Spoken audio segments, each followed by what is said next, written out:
ये question mains 2019 का question है और दो सरफेसेस पर फ्रिक्शन दिया हुआ है, इसीलिए थोड़ा इंपॉर्टेंट हो जाता है। तो पहले हम इसका फ्री बॉडी डायग्राम बना लेते हैं और फोर्सेस को समझने की कोशिश करते हैं। तो ऊपर हमको ए दिया हुआ है। ए का जो मास है वो है 1 kg और जो बी है उसका मास है 3 kg। और यहाँ पर हमने एक फोर्स लगाया है। म्यू का वैल्यू दोनों सरफेसेस पर ए और बी के बीच में, मतलब यहाँ पर भी म्यू का वैल्यू 0.2 है और बी और टेबल के बीच में भी 0.2 है, यहाँ पर भी है।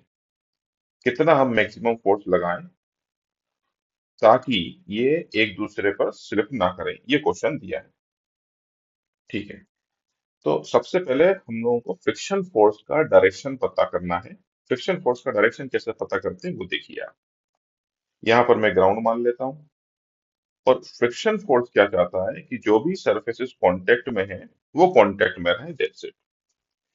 हमने क्या करा है, हमने एफ फोर्स लगाया है 3 kg के ब्लॉक पर, तो ऑब्वियसली 3 kg का ब्लॉक आगे जाएगा।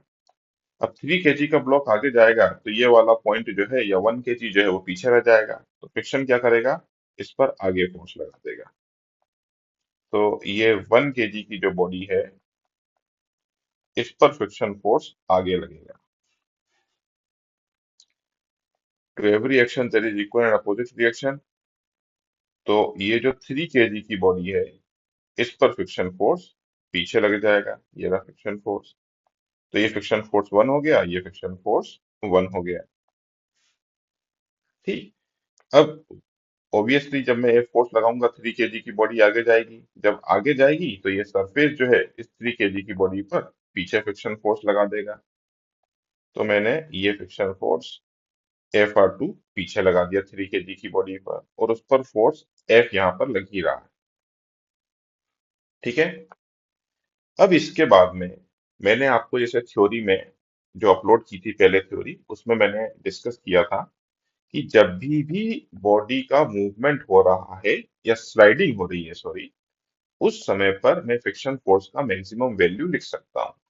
तो ये जो मैंने Fr2 लिखा हुआ है, ये मुझे Fr2 नहीं लिखना चाहिए, ये मुझे Fr2 का मैक्सिमम वैल्यू लिखना चाहिए। तो Fr2 का मैक्सिमम वैल्यू हम लिख लेते हैं, स्टेप बाय स्टेप हम लोग प्रोसीड करेंगे। तो Fr2 का मैक्सिमम वैल्यू होगा म्यू, जो कि 0.2 है, हर सरफेस पर 0.2 है, इंटू नॉर्मल रिएक्शन। अब यहाँ का नॉर्मल रिएक्शन कितना होगा, 3 + 1 4g, which comes out to be 8 newton. तो यहाँ पर 8 न्यूटन का हमारा फ्रिक्शन फोर्स आ गया। तो अब मैं क्या कर देता हूँ, इसको मैं धीरे से हटा देता हूँ और इसकी जगह पे मैं यहाँ पर 8 न्यूटन लिख देता हूँ। ये देखिए। ठीक। अब चूंकि दोनों साथ में मूव कर रहे हैं तो दोनों का एक्सेलरेशन क्या होना चाहिए, सेम होना चाहिए। तो हमने एक्सेलरेशन ए लिख दिया। तो पहला कंसेप्ट हमने क्या लगाया, पहला कंसेप्ट लगाया क्योंकि यहाँ पर स्लिपिंग हो रही है तो यहाँ पर फ्रिक्शन फोर्स का मैक्सिमम वैल्यू लग रहा है। दूसरा कंसेप्ट क्या होगा, यहाँ पर स्लिपिंग नहीं हो रही है तो यहाँ वाला जो फ्रिक्शन फोर्स आएगा, दैट इज Fr1, वो जो फ्रिक्शन फोर्स के मैक्सिमम वैल्यू है उससे छोटा होना चाहिए। तो टोटल दो कंसेप्ट लग रहे हैं। फिर से मैं रिपीट कर देता हूँ। इस जगह पर स्लिपिंग हो रही है तो यहाँ पर फ्रिक्शन फोर्स का मैक्सिमम वैल्यू, यहाँ पर स्लिपिंग नहीं हो रही है इसीलिए यहाँ पर जो फ्रिक्शन फोर्स होगा वो maximum value of friction force से कम होगा। तो चलिए ये फ्रिक्शन फोर्स निकाल लेते हैं और फ्रिक्शन फोर्स का मैक्सिमम वैल्यू निकाल लेते हैं।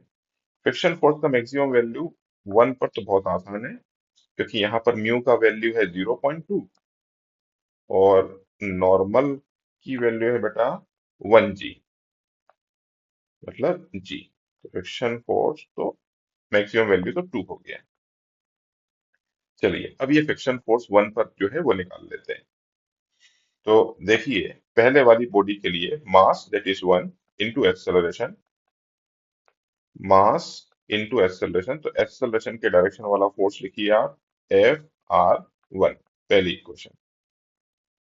फिर mass into acceleration that is 3 into a, तो अब आप एक्सेलरेशन के डायरेक्शन वाला फोर्स लिखिए, तो पहले आ गया एफ, और बाकी के जो दो फोर्सेस हैं वो अपोजिट डायरेक्शन में है, इसीलिए नेगेटिव साइन के साथ में लिखा हमने।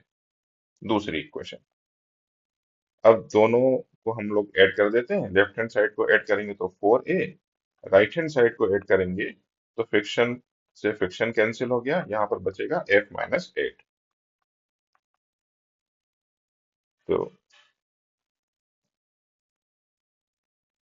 यहाँ से मुझे एक्सेलरेशन का वैल्यू मिल गया F-8/4। और फ्रिक्शन फोर्स की वैल्यू क्या होती है? फ्रिक्शन फोर्स की वैल्यू है A के बराबर, मतलब जो भी एक्सेलरेशन आया है वही फ्रिक्शन फोर्स है। अब ये जो वैल्यू है फ्रिक्शन फोर्स की वो यहाँ पर पुट कर देते हैं अपन। तो दिस इज F-8/4।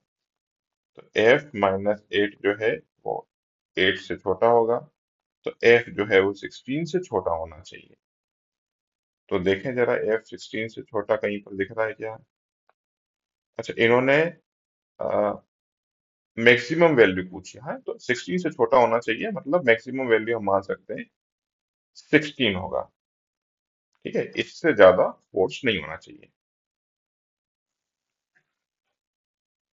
तो करेक्ट आंसर इज बी।